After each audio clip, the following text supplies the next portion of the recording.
जी वाहिगुरू जी का खालसा वाहिगुरू जी की फतेह। सो जा रहे हैं जी सचखंड श्री हरमंदिर साहिब ते नाल ने मेरे भाई जगतार सिंह जी ते भाई दया सिंह जी मेरे वड्डे ब्रदर। सो इत्थों जी हुण बस लंघ रहे हैं, थोड़ा जिहा असीं लेट हो गए। सो व्लॉग की शुरुआत दे विच मैं तुहानूं दस देवां कि उत्थे जाके बहुत सारे असीं कहदी कोई खुलासे करने ने ते कि तुहानूं चंगीਆਂ चंगीਆਂ गल्लां दस्सणीਆਂ ने। सो जो दरबार साहब दे विच जदों असीं जाने हैगे सो उत्थों रहन सहन का की हुंदा है कि किवें असीं उत्थे रहन सहन का किवें अपना सैट कर सकदे हांगे। सो जो भी छोटियां मोटियां गल्लां ने सारियां तुहानूं दस्सांगे। सो व्लॉग दे एंड दे विच की है कि एक सरप्राइज़ है, वो सरप्राइज़ तुहानूं व्लॉग दे एंड दे विच दस्सांगे। सो सरप्राइज़ तां करके नहीं दस सकदे। सो आजो जी हुण चलदे राह दे विच तुहानूं जांदिआं दी रिपोर्ट दिंदे जावांगे। वाहिगुरू जी का खालसा वाहिगुरू जी की फतेह।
वाहिगुरू जी का खालसा वाहिगुरू जी की फतेह। पहुँच गए सचखंड श्री दरबार साहिब।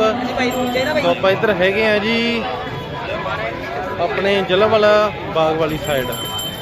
सो पार्किंग दे विच गड्डी लगाती। सो कदे भी जो तुसी दरबार साहब आओ ना तो एक गल का खास ध्यान रखो कि कदे भी तुसी इधर गलियां दे विच तुसी कदे गड्डी नहीं लाउणी। गड्डी हमेशा तुसी पार्किंग दे विच लाउणी है। जिहड़ी इधरले पासे पार्किंग है इहदा जिहड़ा रेट आ वो सारा 60 रुपए रेट हुंदा गा, कुछ ज़्यादा नहीं हुंदा गा। सो सेफ्टी पूरी रहिंदी है। कई बार असीं ये कहने कि दरबार साहब के कोल असीं गड्डी लगा लीए। सो उसका नुकसान की हुंदा हैगा कि कई बार की हुंदा कि कोई शरारती अनसर कोई शरारत कर जाए या कोई इधर उधर गल हो जाए फिर वो कोई जिम्मेवार नहीं हुंदा। सो पार्किंग दे विच हमेशा गड्डी लगाओ।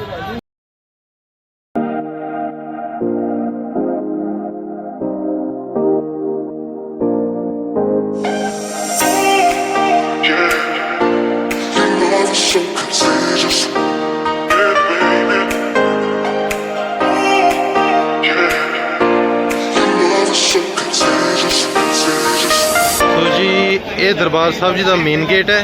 सो ये मेन गेट तुसी एंटर होने होंगे। सो आ जिहड़ा गेट है सो ये लंगर वाली साइड चला जाता है। सो मैं तुहानूं रहायश बारे दस रहा सी। सो जिन्हां ने रहायशां वगैरह लैणियां ना सो इधर होटल रूम वाले भी काफ़ी ज़्यादा होंदे नेगे। सो जे तुहानूं बेनीफिशियल है तो तुसी होटल रूम दे विच भी रुक सकते हो, नहीं तो तुसी इधरले पासे चले जाओ। ये लंगर वाली साइड होंदी हैगी। सो उधर भी तुहानूं दर्शन करावांगे। सो उधर गुरु अर्जन देव जी निवास है। सो उत्थे सारे निवास स्थान पता हो जाते हैं। सो पहला तुहानूं इधरली साइड के दर्शन कराने आ। तो इधर वाली साइड दे विच जो तुसीं जाओगे ना सो इत्थे की है कि नहीं है। सो इतना सारा मार्केट हैगी जो तुसीं लैना उत्थों लै सकदे होगे।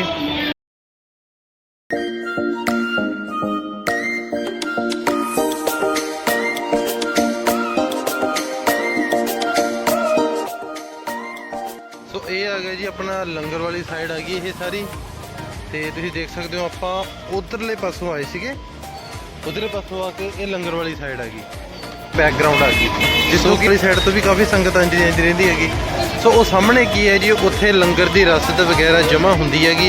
सो लंगर की रसद वगैरह जमा हो के सो उत्थे रसीद कट्टी जाती है। सो जिन्हों ने भी ये देखो ये लिखा भी है जी इत्थे, क्योंकि पार्किंग फिर अगे SGPC वगैरह का सारा हुंदा ना यू नो जो भी इन्हां ट्रांसपोर्टेशन हुंदा जो भी हुंदा हैगा। सो सामने लंगर हाल है जी। सो लंगर उत्थे रसद वगैरह जमा होंदी हैगी। सो मैं जो थोनों मेन गल दसन जा रहा सी वो हैगी ये वाली। सो जिहड़ा ये गेट है जी अपना लंगर वाली साइड का। सो इस गेट के अंदर जाके तुसीं जिहड़ा की है कि इत्थे सारे निवास स्थान हुंदे नेगे। सो उन्हां निवास स्थानां दे विच तुसीं अपना मतलब रिहायश अपनी कर सकते होगे। सो नतमस्तक होने जी पहला वाहिगुरू सच्चा पातशाह। ਸੋ ਸਭ ਤੋਂ ਪਹਿਲਾਂ ਜੀ ਇਹ ਗੁਰੂ ਅਰਜਨ ਦੇਵ ਜੀ ਨਿਵਾਸ ਸਥਾਨ। ਸੋ ਜੀ ਇਹ ਗੁਰੂ ਅਰਜਨ ਦੇਵ ਜੀ ਨਿਵਾਸ ਤੁਸੀਂ ਪਿੱਛੇ ਦੇਖ ਸਕਦੇ ਹੋਗੇ। ਸੋ ਗੁਰੂ ਅਰਜਨ ਦੇਵ ਜੀ ਨਿਵਾਸ ਦੇ ਵਿੱਚ ਜਦੋਂ ਵੀ ਤੁਸੀਂ ਰਿਹਾਇਸ਼ ਕਰਨੀ ਹੈਗੀ ਸੋ ਉਹਦੇ ਵਿੱਚ ਕੀ ਹੈਗਾ ਕਿ ਇੱਥੇ 500 ਤੋਂ ਲੈ ਕੇ 700 ਦੇ ਵਿੱਚ ਤੁਹਾਨੂੰ ਰੂਮ ਮਿਲ ਜਾਂਦਾ ਹੁੰਦਾ ਗਾ। ਸੋ ਉਹ ਤੁਸੀਂ ਇੱਥੇ ਅਵੇਲੇਬਲ ਕਰਾ ਸਕਦੇ ਆਪਣਾ ਰੂਮ। ਸੋ ਇਸ ਤੋਂ ਗਾਹਾਂ ਸੋ ਉਹ ਤੁਸੀਂ ਜਗ੍ਹਾ ਦੇਖ ਸਕਦੇ ਹੋ ਜੀ ਪਿੱਛੇ। ਸੋ ਪਿੱਛੇ ਜਿਹੜੇ ਗੁਰੂ ਰਾਮਦਾਸ ਨਿਵਾਸ ਸਥਾਨ ਆ ਗਿਆ ਅਤੇ ਆਪਣਾ ਮਤਲਬ ਗੁਰੂ ਜੀ ਨਿਵਾਸ ਸਥਾਨ ਆ ਗਿਆ। ਸੋ ਉੱਥੇ ਵੀ ਤੁਸੀਂ ਰੂਮ ਬੁੱਕ ਕਰਵਾ ਸਕਦੇ ਹੋ। ਅਤੇ ਇੱਥੇ ਸ਼ਿਕਾਇਤ ਇਹ ਹੁੰਦੀ ਹੈ ਕਿ ਅਸੀਂ ਇੱਥੇ ਰੂਮ ਅਵੇਲੇਬਲ ਨਹੀਂ ਹੁੰਦੇਗੇ, ਇੱਦਾਂ ਹੁੰਦਾ ਗਾ ਜੀ ਉੱਦਾਂ ਹੁੰਦਾ ਗਾ। ਸੋ ਉਹਦਾ ਕਾਰਨ ਇਹ ਹੁੰਦਾ ਕਿ SGPC ਜੋ ਸੰਸਥਾ ਹੈ ਸੋ ਉਹਦੇ ਇਹ ਮੈਂਬਰ ਸਾਹਿਬਾਨ ਹੋ ਗਏ ਤੇ ਸਕੱਤਰ ਸਾਹਿਬਾਨ ਹੋ ਗਏ। ਸੋ ਉਹਨਾਂ ਦੇ ਕਰਕੇ ਕੀ ਹੁੰਦਾ ਹੈ ਕਿ ਇੱਥੇ ਮੀਟਿੰਗ ਵਗੈਰਾ ਹੁੰਦੀਆਂ ਰਹਿੰਦੀਆਂ ਨੇ ਤਾਂ ਦਰਬਾਰ ਸਾਹਿਬ ਦੇ ਨੇੜੇ ਜਿਹੜੀ ਰਿਹਾਇਸ਼ ਹੁੰਦੀ ਹੈ ਕਿ ਉੱਥੇ ਮੁਸ਼ਕਿਲ ਹੁੰਦਾ ਗਾ। ਸੋ ਇਹ ਤੋਂ ਆਪੋਜ਼ਿਟ ਸ਼ਹੀਦਗੰਜ ਸਾਹਿਬ ਦੇ ਸਾਹਮਣੇ ਇੱਕ ਸਰੰਗ ਜੀ। ਸੋ ਉੱਥੇ ਤੁਹਾਨੂੰ 300 ਤੋਂ 400 ਐਂਡ 500 ਦੇ ਵਿੱਚ AC ਰੂਮ ਅਵੇਲੇਬਲ ਹੋ ਜਾਂਦਾ। ਅਤੇ ਇੱਕ ਥੋੜ੍ਹੀ ਜਿਹੀ ਬਾਹਰ ਜਾ ਕੇ ਰਿਹਾਇਸ਼ ਉਹ ਮਾਤਾ ਭਾਗ ਕੌਰ ਨਿਵਾਸ ਹੈ। ਸੋ ਉੱਥੇ ਤੁਹਾਨੂੰ 300 ਰੁਪਏ ਦੇ ਵਿੱਚ ਜੋ ਹੈ ਕਿ ਆਪਣੀ AC ਰੂਮ ਤੁਹਾਨੂੰ ਅਵੇਲੇਬਲ ਹੋ ਜਾਂਦਾ ਹੈ। ਸੋ ਇਹ ਰਿਹਾਇਸ਼ਾਂ ਤੁਸੀਂ ਪਲੀਜ਼ ਆਪਣੇ ਮਾਈਂਡ ਦੇ ਵਿੱਚ ਰੱਖੋ। ਜਦੋਂ ਵੀ ਤੁਸੀਂ ਦਰਬਾਰ ਸਾਹਿਬ ਆਓ ਤਾਂ ਇੰਨਾ ਜ਼ਰੂਰ ਦਾ ਧਿਆਨ ਰੱਖੋ ਤੁਸੀਂ ਕਿ ਇਹ ਰਿਹਾਇਸ਼ਾਂ ਬੇਸ਼ੱਕ ਇਹ ਥੋੜ੍ਹੀ ਥੋੜ੍ਹੀ ਵਿਸਤੇ ਨੇ, ਥੋੜ੍ਹੀ ਥੋੜ੍ਹੀ ਦੂਰ ਨੇ, ਬਟ ਇਹਨਾਂ ਕੀ ਹੈ ਜਦੋਂ ਤੁਸੀਂ ਦਰਬਾਰ ਸਾਹਿਬ ਆਓਗੇ ਤਾਂ ਤੁਹਾਨੂੰ ਈਜ਼ੀ ਹੋ ਜਾਵੇਗਾ। ਸੋ ਜੇ ਤੁਹਾਨੂੰ ਗੁਰੂ ਅਰਜਨ ਦੇਵ ਨਿਵਾਸ ਸਥਾਨ ਹੋ ਗਿਆ, ਗੁਰੂ ਰਾਮਦਾਸ ਨਿਵਾਸ ਸਥਾਨ ਹੋ ਗਿਆ, ਸੋ ਅਗਲੇ ਬਾਬਾ ਟੰਡਰਾ ਜੀ ਕੋਲ ਹੋ ਗਿਆ। ਸੋ ਜੇਕਰ ਤੁਹਾਨੂੰ ਉੱਥੇ ਰਿਹਾਇਸ਼ ਮਿਲਦੀ ਹੈ ਤਾਂ ਉਹ ਤੋਂ ਵਧੀਆ ਤਾਂ ਕੁਛ ਹੋ ਨਹੀਂ ਸਕਦਾ। ਬਟ ਜੇ ਤੁਹਾਨੂੰ ਨਹੀਂ ਮਿਲਦੀ ਤਾਂ ਜੋ ਮੈਂ ਰਿਹਾਇਸ਼ਾਂ ਤੁਹਾਨੂੰ ਬੋਲਿਆ ਗਿਆ ਸੋ ਉੱਥੇ ਤੁਸੀਂ ਜਾ ਕੇ ਚੈੱਕ ਆਊਟ ਕਰ ਸਕਦੇ ਹੋ। ਸੋ ਠੀਕ ਹੈ ਜੀ। ਸੋ ਇਸ ਤਰ੍ਹਾਂ ਅਗਲੀ ਅਪਡੇਟ ਦਿੰਦੇ ਰਹਾਂਗੇ ਜੀ।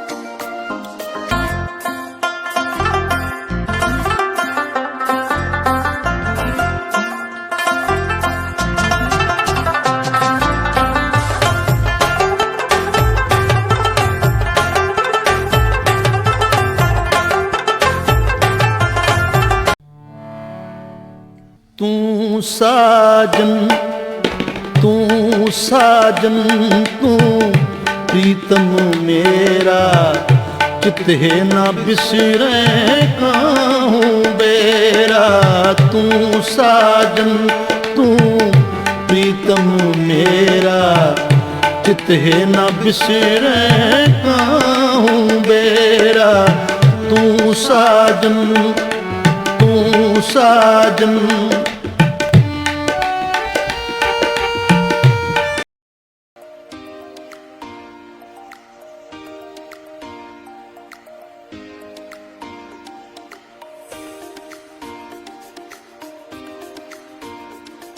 ਵਾਹਿਗੁਰੂ ਜੀ ਕਾ ਖਾਲਸਾ ਵਾਹਿਗੁਰੂ ਜੀ ਕੀ ਫਤਿਹ। ਸੋ ਇਹ ਜੀ ਸਥਾਨ ਆ ਜਿੱਥੇ ਅੰਮ੍ਰਿਤ ਵੇਲੇ ਦਾ ਮੁੱਖ ਵਾਕ ਲਿਖਿਆ ਜਾਂਦਾ। ਸੋ ਇਹ ਮੱਸਿਆ ਸੰਗਰਾਮ ਗੁਰਪੁਰਬ ਇਤਿਹਾਸਕ ਦਿਹਾੜੇ ਇਹਨਾਂ ਬਾਰੇ ਇੱਥੇ ਲਿਖਿਆ ਜਾਂਦਾ ਗਾ। ਤੋਂ ਇਹ ਬਿਲਕੁਲ ਨਾਲ ਹੀ ਹੈ, ਜਿਵੇਂ ਇਸ ਪਾਸੇ ਅਕਾਲ ਤਖ਼ਤ ਸਾਹਿਬ ਪੈ ਜਾਂਦਾ ਅਤੇ ਨਾਲ ਹੀ ਇਹ ਜਗ੍ਹਾ ਪੈ ਜਾਂਦੀ ਹੈ। ਸੋ ਇੱਕ ਹੋਰ ਵਿਲੱਖਣ ਚੀਜ਼ ਜੋ ਤੁਹਾਨੂੰ ਦਿਖਾਉਣ ਜਾ ਰਹੇ ਹੈਗੇ ਅਤੇ ਕਿਸੇ ਨੂੰ ਨਾ ਪਤਾ ਹੋਵੇ।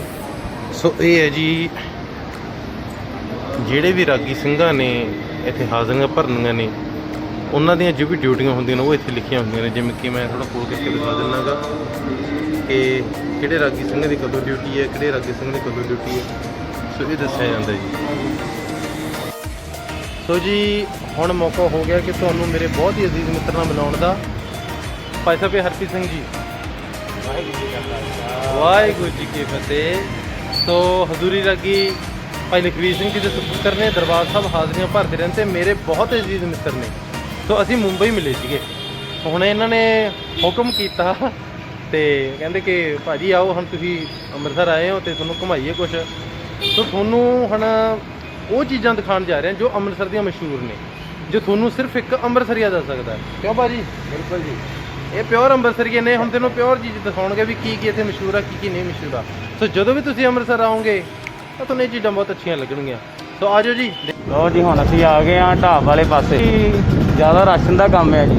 ਅੱਛਾ, ਕਰਿਆਨਾ ਸਟੋਰ ਜ਼ਿਆਦੇ ਨੇ, ਥੋੜੇ ਤੇ ਸਸਤਾ ਵੀ ਆ? ਰੇਟਾਂ ਦੇ, ਹਾਂਜੀ ਥੋੜਾ ਠੀਕ ਸਸਤਾ ਵੀ ਆ। ਹਾਂਜੀ। ਸੋ ਜਿਨ੍ਹਾਂ ਨੇ ਵੀ ਰਾਸ਼ਨ ਵਗੈਰਾ ਲੈਣਾ ਬਈ, ਮਤਲਬ ਬੜੀਆਂ ਲੈ ਲਓ, ਪਾਪੜ ਵਗੈਰਾ ਕਹਿ ਲਓ, ਉਹ ਇੱਦਾਂ ਜਗ੍ਹਾ ਤੋਂ ਖਰੀਦ ਸਕਦਾ। ਕੋਈ ਵੀ ਰਸੋਈ ਦਾ ਰਾਸ਼ਨ ਕਹਿ ਲਓ, ਕੋਈ ਵੀ ਸੁਵਿਧਾ। ਹਾਂ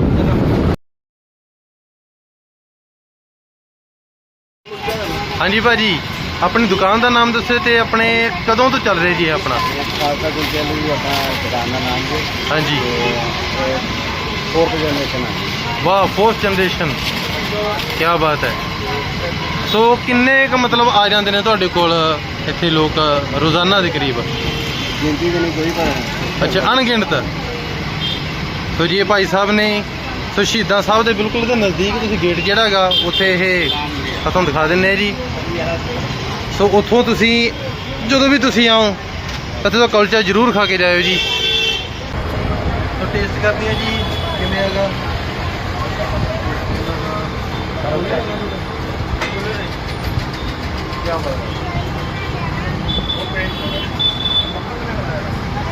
नमक मिर्च एकदम बेस्ट, एकदम बेस्ट,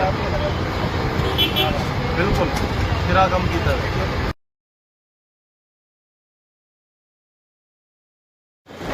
तो जी अमृतसर के मशहूर कुलचे छोले का खा चुके हैं तो हम पीने अमृतसर की मशहूर लस्सी। तो भाजी ने पूछता भाजी कितने लेके जाएंगे, दसो भाजी।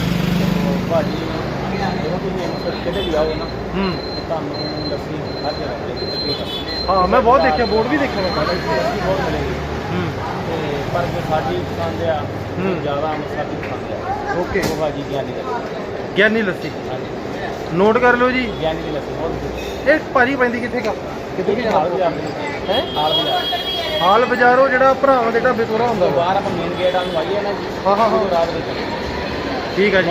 ਸੌਖਾ ਤਰੀਕਾ ਉਹ ਮਹਾਰਾਜ ਜੀ ਸਿੰਘ ਦੇ ਕੋਲ ਤੋਂ, ਹਾਂਜੀ ਹਾਂਜੀ ਮਹਾਰਾਜ ਜੀ ਸਿੰਘ ਦੇ ਸਟੈਚੂ ਤੋਂ ਜੋ ਤੁਸੀਂ ਇੱਧਰ ਭਰਾਵਾਂ ਦੇ ਢਾਬੇ ਨਹੀਂ ਆਉਂਦੇ ਹੈਗੇ ਉਹ ਬਾਹਰ ਦੀ ਆ ਕੇ ਆ ਜਾਂਦਾ ਹੈਗਾ। ਤੁਸੀਂ ਤੁਹਾਨੂੰ ਪਤਾ ਲੱਗ ਤੁਹਾਨੂੰ ਦੇਖ ਕੇ ਪਤਾ ਲੱਗਦਾ। ਸੋ ਚੱਲਦੇ ਆ ਜੀ। ਸੌਖਾ ਹੈ ਜੀ ਹਾਲ ਬਾਜ਼ਾਰ ਮੇਨ ਹਾਲ ਬਾਜ਼ਾਰ ਜੀ। ਹਾਂ ਸੋ ਚੱਲਦੇ ਆ ਗਿਆਨੀ ਦੀ ਲੱਸੀ ਟੇਸਟ ਕਰਦੇ ਆ।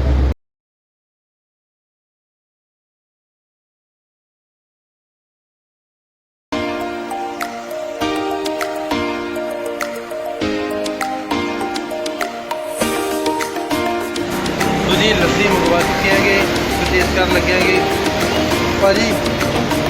ग्रेट मक्खन वगैरह ज़्यादा पाया हुआ है। ये मलाई है कि मक्खन भाजी? मलाई।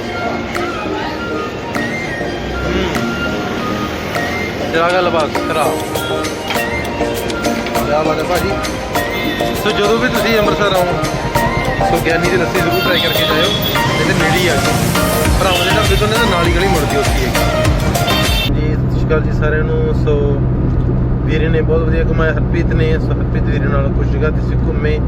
ਕੁਝ ਮੌਸਮ ਦੀ ਦਿੱਕਤ ਦੇ ਕਾਰਨ ਸਾਨੂੰ ਥੋੜਾ ਜਿਹਾ ਵਲੌਗ ਇੱਧਰ ਉੱਧਰ ਕਰਨਾ ਪਿਆ ਕਿਉਂਕਿ ਜ਼ਿਆਦਾ ਸ਼ੂਟਿੰਗ ਨਹੀਂ ਹੋ ਪਾਈ। ਸੋ ਜਿੰਨੀ ਕੋਸ਼ਿਸ਼ ਕੀਤੀ ਕਿ ਤੁਹਾਨੂੰ ਕੁਝ ਦਿਖਾ ਸਕੀਏ ਅੰਮ੍ਰਿਤਸਰ ਦਾ। ਅੰਮ੍ਰਿਤਸਰ ਆਪਣੇ ਆਪ ਦੇ ਵਿੱਚ ਇੱਕ ਇਤਿਹਾਸ ਹੈ। ਸਾਨੂੰ ਬੁੱਕਸ ਵੀ ਪੜ੍ਹਨੀਆਂ ਪੈਂਦੀਆਂ ਨੇ ਹੋਰ ਵੀ, ਕਿਉਂਕਿ ਜਗ੍ਹਾ ਜਗ੍ਹਾ ਦੇ ਉੱਤੇ ਇਹਦਾ ਇਤਿਹਾਸ ਹੈ। ਜਗ੍ਹਾ ਜਗ੍ਹਾ ਦੇ ਉੱਤੇ ਪੈਰ ਪੈਰ ਦੇ ਉੱਤੇ ਜੋ ਅਸੀਂ ਜਾਂਦੇ ਹਾਂ ਇਹਦਾ ਇਤਿਹਾਸ ਸਾਨੂੰ ਦੇਖਣ ਨੂੰ ਮਿਲਦਾ ਹੈ। ਸੋ ਜੀ ਮੈਂ ਵਲੌਗ ਦੇ ਸ਼ੁਰੂ ਦੇ ਵਿੱਚ ਕਿਹਾ ਸੀ ਕਿ ਇੱਕ ਸਰਪ੍ਰਾਈਜ਼ ਹੈ ਤੁਹਾਡੇ ਲਈ। ਸੋ ਸਰਪ੍ਰਾਈਜ਼ ਮੇਰੇ ਬਿਲਕੁਲ ਪਿੱਛੇ ਪਿਆ ਜੀ। ਸੋ ਇਹ ਹੈ ਜੀ ਅਫਗਾਨਿਸਤਾਨ ਤੋਂ ਆਏ ਹੋਏ ਰਬਾਬ ਦੀ ਅਨਬਾਕਸਿੰਗ ਤੁਹਾਡੇ ਨਾਲ ਹੀ ਕਰਾਂਗੇ। ਇੱਕ ਸਪੈਸ਼ਲ ਇਹਦਾ ਵਲੌਗ ਬਣਾਵਾਂਗੇ ਅਨਬਾਕਸਿੰਗ ਦਾ, ਤੇ ਉਮੀਦ ਹੈ ਤੁਹਾਨੂੰ ਵਲੌਗ ਪਸੰਦ ਆਇਆ ਹੋਊਗਾ। ਸੋ ਹੁਣ ਜੀ ਵਲੌਗ ਦਾ ਆਪਾਂ ਕਰਨ ਜਾ ਰਹੇ ਹਾਂ ਐਂਡ। ਸੋ ਅੰਮ੍ਰਿਤਸਰ ਤੋਂ ਹੁਣ ਚੱਲੇ ਆਪਾਂ ਘਰ ਵਾਪਸੀ ਲਈ, ਤੇ ਵੱਧ ਤੋਂ ਵੱਧ ਵਲੌਗ ਨੂੰ ਸ਼ੇਅਰ ਕਰੋ, ਲਾਈਕ ਕਰੋ, ਕਮੈਂਟ ਕਰੋ, ਤੇ ਇੱਦਾਂ ਹੀ ਆਪਣਾ ਪਿਆਰ ਦਿੰਦੇ ਰਹੋ ਜੀ। ਵਾਹਿਗੁਰੂ ਜੀ ਕਾ ਖਾਲਸਾ, ਵਾਹਿਗੁਰੂ ਜੀ ਕੀ ਫਤਿਹ।